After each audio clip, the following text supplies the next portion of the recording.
And one of the stories we did was the prescription pill story, the OxyContin Express, which is how we met because you tweeted about it. Well, I think your work really changed the way people were aware of that problem in Florida, and it changed the laws because they didn't have databases back then, which was 100% on purpose. Yeah, so you could go you could go doctor shopping. You could go from pill mill to pill mill or pain clinic to buy prescription pills. The amazing thing is my husband is still reporting on this. He had a film on CNN that's coming also on HBO Max in April, and it's called American Pain. So I don't know. Do you remember the twins that were running American Pain? It was the biggest pill mill or prescription pain clinic in South Florida. It's called American Pain, and it was run by these two twins who were born. They were born conjoined twins at birth, and then they ran a steroid business, and they got in trouble, and then they realized that actually they could make a lot more money from selling OxyContin than they could from selling steroids. So they opened this little small strip mall pain clinic. And as you saw, people started coming in from all over the country and buying, and the doctors wouldn't even look at them, and they were prescribing pills like it was Tic Tacs. And we found out about them because we were reporting in Kentucky, and we were the sheriff who was, overdoses all around them, people, dying, devastating his community, and a lot of the pill bottles had this name, American Pain. And we went down there and we took out the camera, and my husband took out the camera, and the first shot we got immediately, within minutes, this big SUV came with two big guys who were threatening us and started yelling at us and telling us to leave, that we weren't allowed to film. So we drove off, and I'm driving, and this is actually in the film, but I'm driving and my husband's filming, and they're right behind us. And we decided to film this as the last thing. We were heading to the airport. And we're driving down I-85 to head to the airport, and they start following us. And then I realize I have very little gas. So I stop at the gas station, and they stop right behind us. And they come out of the car. And these were big guys. And the day before, we'd been watching The Sopranos. So in my mind, they were coming out guns a-blazing, and they were going to kill us both.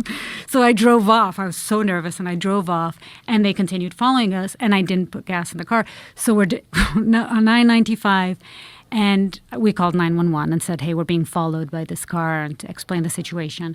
And then I ran out of gas as we were filming, and I pulled over to the curb, but they were so sort of surprised, shocked. They had no idea, confused by what was happening, that they just parked behind us and they never came out of the car, and then the police arrived.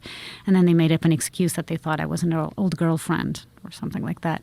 But my husband took down their license plates and found out their names, and it was the George brothers, Jeff and Chris George, who were running the biggest prescription or pill mill in America's history. They were making, I think, something like $40 million a year out of this small little pill mill, strip mall clinic, and it was incredible. And then a year later, one of them just left prison, and the other one was still in prison.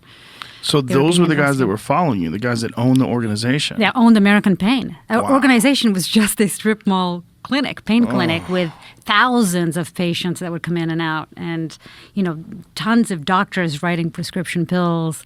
And when we were working at the time, where we'd been interviewing off the record a DEA agent who didn't want to go on the record, that we later found out was actually investigating them, and they had wiretaps. So in Darren's movie, he got his hands on all the wiretaps, so you could hear them. And part of it, there's a part where they talk about us and our film and how we were trying to look into them. So it all sort of came. Yeah, that's it. South Florida Pain Clinic. So it's South Florida Pain Clinic, and then they changed to a new location, a bigger location, and called it. That's it. And called it American Pain. What a great name, by the way. Yeah, American Pain. And those are the two brothers down there with the fish? Yeah, that's the two brothers. Those are the guys that were chasing you? Yeah. Wow. Well, they found a loophole. It's a crazy story. So they're in prison, and Darren he sends them an email and says, hey, guys, remember that guy that you chased down I-95? I'm doing a film about you. Do you want to be interviewed? And they did. It's a great film. What did they say? Did they just spill the beans about what they did? And they talked a lot about sort of how they grew up and why they did it. I think it's interesting. When they had already gotten in trouble, so they had really nothing to lose at that point. But what they were doing legal? No, it was what they were. So that is the difficulty, and that's why actually so little people. So there should have been a lot more people that went to prison. Unfortunately, they didn't. So the government gets you through other things: racketeering charges, bribery, mail fraud. It's always these other. That's the biggest, I think, outrage about the whole opiate crisis is that there have been almost no pharmaceutical executive that has gone to prison. The pharmaceutical companies are the ones that were actually making the big money, right? And it's not just the Sacklers of Purdue; it's also the generic companies that were making even more. And no one went. Nobody was actually. I mean, nothing practically happened to them. No one did time in prison. And it's so sad when you find out how many people lost their lives, and how many people, even if they're alive, their lives are destroyed. I mean, Joe, having traveled and reported on this, the opiate crisis for so long, it's whole communities that have been devastated. It's horrible. It's the biggest sort of outrageous thing that has happened in America, and it was made here. Again, we can blame others, but it was made here.